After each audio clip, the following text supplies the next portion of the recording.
Hello guys, നമുക്കിന്ന് താളിൻ്റെ പോള പുളിശ്ശേരി വെച്ചാലോ? താളിൻ്റെ പോള മുറിച്ചെടുത്ത് കൊണ്ടുവന്നിട്ട് കഴുകുന്നുണ്ട്. കഴുകി ഇനി ഓരോരോ കഷ്ണമാക്കി മുറിച്ചെടുത്തിട്ട് ഇതിൻ്റെ തോല് കളയണം. നിങ്ങളിങ്ങനെ വെക്കലുണ്ടോ? ഇങ്ങനെ എടുത്തിട്ട് അതിൻ്റെ തോല് കളയണം. ഇങ്ങനെ പിടിച്ച് വലിച്ചാൽ അത് വരും. തിരിച്ച് പിടിച്ചും വലിക്കണം, അന്നേരം ബാക്കിയുള്ളതും കൂടെ കിട്ടും. പണ്ടെല്ലാം ഇഷ്ടം പോലെ വെക്കലുണ്ട്, ഇപ്പം കുറേ നാളായിട്ട് വെക്കൽ കുറവാണ്. എന്നാലും ഇന്നലെ വിചാരിച്ചു ഒന്ന് വെച്ചേക്കാമെന്ന്.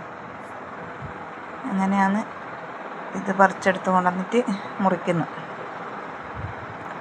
പിള്ളേർക്കെല്ലാം ഇഷ്ടമാണ് ഇത്.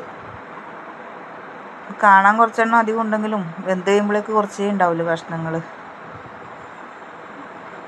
വീതി കുറഞ്ഞതാണെങ്കിൽ ചെറിയ ചെറിയ അങ്ങ് കഷ്ണമാക്കിയാൽ മതി, നടുക്കെ പൊളക്കേണ്ട ആവശ്യമില്ല. വീതി കൂടുതലാകുമ്പം കുറച്ച് നടുക്കേ പൊളക്കണം. ഇതുണ്ട, ഇങ്ങനെ മുറിച്ചിട്ട്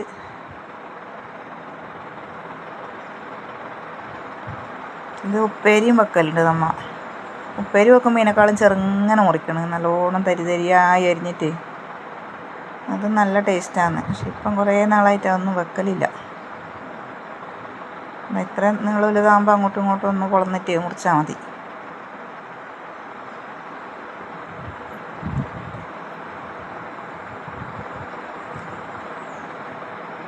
ഇതാ മുറിച്ച കഷ്ണങ്ങൾ, ഇതാ പുളിശ്ശേരി.